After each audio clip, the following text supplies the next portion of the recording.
જય જગન્નાથ। કાલે 27/6 અષાઢી બીજ ગઈ હતી, જેમાં રથયાત્રાનું બધાએ જ લાભ લીધો હશે અને બધાની ઉપર ભગવાને કૃપા કરી હશે। અને એ રથયાત્રાનો મારો જે એક્સપિરિયન્સ મને જે કાલે ફીલ થયો હતો, આજે એ શેર કરું છું। અને જેમાં પોઝિટિવ નેગેટિવ બન્યું છે, અને બીજું એમાં ઇસ્કોન મંદિરની એક સજેશન છે, તે સાંભળવા માટે આ વિડીયોને લાસ્ટ સુધી જરૂરથી જોજો। જેમ કે ગુજરાત ગેસ સર્કલથી અમે મારા દીકરી જોઈન્ટ થયા હતા, અને ઇસ્કોન મંદિર સુધી અમે ચાલતા ચાલતા ગયા, અને મારી 4 વર્ષની છોકરી ઇસ્કોન મંદિર સુધી ચાલતી આવી, મારી માટે ખૂબ સારી ગર્વની વાત છે।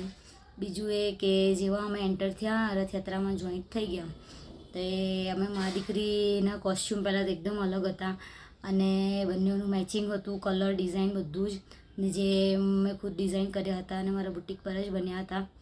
અને બીજું એ કે અમારી હેરસ્ટાઈલ ને મેકઅપ બધું સેમ અમે કર્યું હતું, એટલે અમે બંને બહુ ખૂબ એટ્રેક્ટિવ બધા પબ્લિક કરતાં બની ગયા હતા। જેવા એન્ટર થયા અને ઋષભ ટાવર સુધી 4 રસ્તા પર પહોંચ્યા, તો ત્યાં બધા પ્રેસ રિપોર્ટર્સ ને બધું આખું ગ્રુપ બધા હતા, બહુ બધા, તો બધા અમારા જ વિડીયો લેવા લાગ્યા, ફોટો લેવા લાગ્યા, અને ગ્રુપ ફોટો લેવા લાગ્યા બધા, અમારો ફોનમાં વિડીયો બધા લેવા લાગ્યા, ને પ્રેસવાળા તો મારી છોકરીને માઇક બી આપ્યો બોલવા માટે, તેણે જય જગન્નાથ એવી રીતના બોલી બી, અને વિડીયોઝ બી એ લોકોએ લીધા, મારી છોકરીનો ફોટોઝ બી લીધા। પછી બધા ગ્રુપ્સવાળા અમારી સાથે ફોટા પડાવ્યા। ખૂબ સારો એક્સપિરિયન્સ રહ્યો, અને પહેલી વાર થયું આ, ઘણું સારું લાગ્યું મને। પછી આગળ જતાં જતાં બી જેટલું બી પબ્લિક હતું, બધા નાના છોકરાઓને લઈને ઊભા હતા, તો બધા જ મારી છોકરી પ્રત્યે આમ બતાવીને કહેતા હતા, જો કેટલી નાની છોકરી છે, જાતે ચાલે છે, માળા કરતી કરતી ચાલે છે, જોઈ છે એમ, બધાને જોયા કરતા હતા એમ, એટલે એટ્રેક્ટિવ બની હતી। અને મારી છોકરી મને પૂછ્યા કરે, મમ્મી મને કેમ જોઈ છે બધા? મેં કીધું રીધા, તમે સૌથી અલગ દેખાવ છો, એટલે આપણે બંને અલગ કોસ્ચ્યુમ પહેર્યા છે, એટલે એવી રીતના મેં એને સમજાવી। પછી ઘણા બધા લાઇનમાં મારા ક્લાયન્ટ્સ બી મને મળ્યા હતા, અલગ અલગ ક્લાયન્ટ્સ બી મને મારા હતા મળ્યા, જે જૂના હતા ઓલરેડી મારી પાસે આવે છે તે। પછી મસ્ત જગન્નાથને મેં મારા માથા પર બી લીધા, એ ફોટો બી મેં મૂક્યો છે। અને નાનો એવો એક નાનો કાનો કોઈની પાસે હતો, એ બી મને બહુ જ ક્યુટી ક્યુટી લાગ્યો, એ બી મારી છોકરીએ લઈને ફોટો પડાવ્યો, એ ફોટો બી મેં મૂક્યો છે, તમે જોજો મારા ઇન્સ્ટા પર। પછી ચાલતા ચાલતા ગયા, મસ્ત બધું કોરું હતું, પણ આગળ જેમ મોરા ભાગળના આવ્યું, પછી બધું ભીનું ભીનું હતું, જેમ જેમ ભીનું ભીનું હતું એમ એમ પગ વધારે ને વધારે આપણા એકદમ, મેં તો ચપ્પલ વગર હતી, મારી છોકરી અડધું ચપ્પલ વગર ચાલી, અડધું ચપ્પલવાળું ચાલી હતી, પગ આપણા પાણીમાં ચાલી એટલે એકદમ જામી થઈ જાય, આપણા વધારે પડતા આપણા થાકી જાય આપણા પગ, તો બી પ્રભુએ શક્તિ આપી, એટલે ત્યાં સુધી અમે ચાલ્યા, એમની કૃપા। બીજું પછી એક સારો એક્સપિરિયન્સ રહ્યો આ વખતે, જે તમને મેં આગળ કીધું। અને બીજું બેડમાં એ રીતનું છે કે જેવા અમે મંદિરે પહોંચ્યા, પ્રભુનો પ્રસાદ લીધો, પ્રસાદમાં બી બહુ ભીડ નથી, મીડિયમ હતી, અને પ્રસાદી લીધા પછી રથ આવ્યું મંદિરમાં।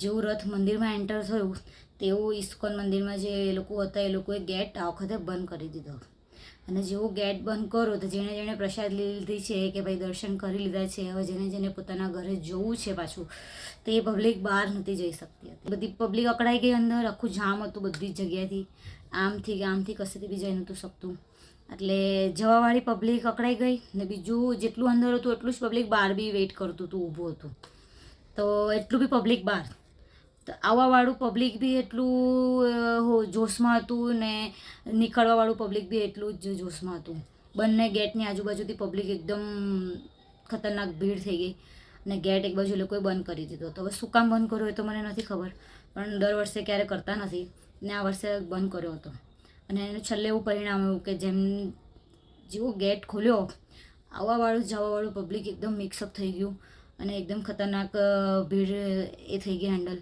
એમાં છેલ્લે નીકળતા તો પબ્લિકે આજુબાજુથી પ્રોટેક્ટ કરવું પડ્યું નીકળતા, અને પ્રોટેક્ટ કરીને જ માંડ નીકળી શક્યા।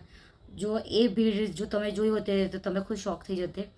અને પબ્લિકને મારે એક જ રિક્વેસ્ટ છે, કોઈ બી ધર્મના સ્થળ પર જઈએ આપણે, તો પ્લીઝ કૂલ રહેવું જોઈએ, શાંત રહેવું જોઈએ, પ્રભુ બધાને દર્શન આપવાના જ છે, આપણને દર્શન થવાના જ છે, અને પ્રભુનો પ્રસાદી આપણને મળવાનો જ છે।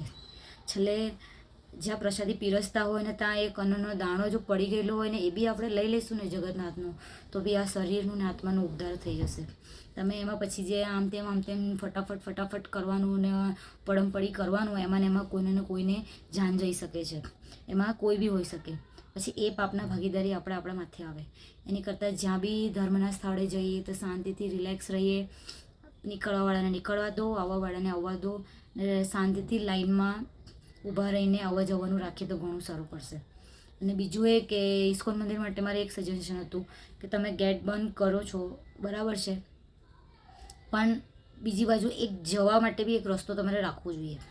જ્યારે કંઈ બી આવો મોટો ફંક્શન હોય, કંઈ બી મોટો પ્રોગ્રામ હોય તો દરેક મંદિરમાં 2 ગેટ તો હોવા જ જોઈએ, એક જવા માટે ને એક આવવા માટે, તો જેથી પબ્લિક જવાવાળી ઇઝીલી જઈ શકે એના ટાઈમ પર અને આવવાવાળી પબ્લિક આવી શકે એના ટાઈમ પર.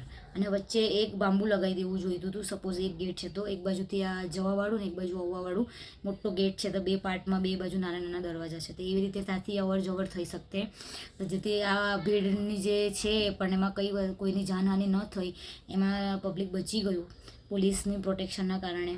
અને બીજું એ કે એક નાનો ગેટ બીજો બી છે ઇસ્કોન મંદિરમાં, પણ એ ખબર નહીં કાયમ કેમ બંધ રાખે છે, જે રામમઢીની ગલી પાસે પડે છે. જો એ બી આ એક દિવસ આવું કોઈ ફંક્શન હોય ને ખોલી નાખે ને તો બી જવાવાળું પબ્લિક જઈ શકે. ગયા વર્ષે સેમ આવું જ હતું, ગેટ બંધ હતો પણ બહુ ભીડ હતું, નીકળી નથી શકતા, તો અમે એ જ્યાં ત્યાં દિવાલ છે ગેટ પાસે ત્યાંથી કૂદીને નીકળ્યા હતા. આવી રીતના બધું ઓપ્શન્સ ઊભા કરવા પડે કૂદવાનો અને ચડવાનો. એની કરતાં બેટર છે તમે આવા સમયે 2 ગેટ ખુલ્લા રાખો, કાં તો એક ડિવાઈડર બનાવી દો આવવા જવાનું 2 રીતનું, જેથી કરીને પબ્લિકને પ્રોબ્લેમ્સ ન થાય. ને બીજું પાણીની પ્રોબ્લેમ્સ બી વોશરૂમમાં ઘણી હતી, જે મારા નાના બાળકોને લઈને આવતા હોય તેવા ટાઈમે ઘણી મધર્સોને પ્રોબ્લેમ થાય છે, જે મેં કાલે ખુદ જોયું હતું. વોશરૂમમાં પાણી નહોતું આવતું ને નાના બેબીઓને વોશરૂમ જોવું હોય તો પ્રોબ્લેમ થતું હતું. એટલે પ્લીઝ આવા મોટા સમયે મોટા ફંક્શનના ટાઈમે આ વસ્તુનો નાની વસ્તુનો ખાસ ધ્યાન રાખો, જેથી કરીને બીજા જે ભક્તો હોય એને બી પ્રોબ્લેમ ન થાય અને વારંવાર લોકોને પ્રભુની સેવા કરવા માટે અને પ્રભુના દર્શન કરવા માટે તો આવવાનું મન થાય. હવે આવી જ ભીડ જોઈને, આવું પબ્લિક જોઈને છોકરી મારી કહેતી હતી કે મમ્મી ઇસ્કોન મંદિર તો આવવાનું જ નહીં, કેવું પબ્લિક આવે છે એમ કહેવા લાગી. એટલે એકદમ ઇઝીલી કુલ રીતે જઈ શકીએ, આવી શકીએ, દર્શન કરી શકીએ, પ્રસાદ લઈ શકીએ, એવી રીતની મસ્ત વ્યવસ્થા હોય તો લોકોને બીજી વાર આવવાનું મન થાય, પ્રભુના દર્શન કરવાનું મન થાય અને લોકોને ભક્તિ અંદરથી જાગૃત થાય. તો જય જગન્નાથ. બસ ખાલી થોડું મારી આ વસ્તુ ધ્યાન રાખજો. અને બીજું એ કે રથયાત્રામાં દૂરથી દર્શન બીજું તમે કરશો, ભલે તમે 10મા માળે હશો કે 12મા માળે હશો, પણ જો પ્રભુની ખાલી એક નજર તમારી ગઈ, એની નજર તો ખતરનાક જ હોય છે, ખબર જ છે તમને. એક નજર તમારી, તમે ખાલી બહાર હશો, તમારી નજર એની પર નહીં પણ એની નજર તમારી પર હશે, એક નજર તમારી પર પડી તો તમારા જીવનનો ઉદ્ધાર થશે ને થશે જ. Thank you.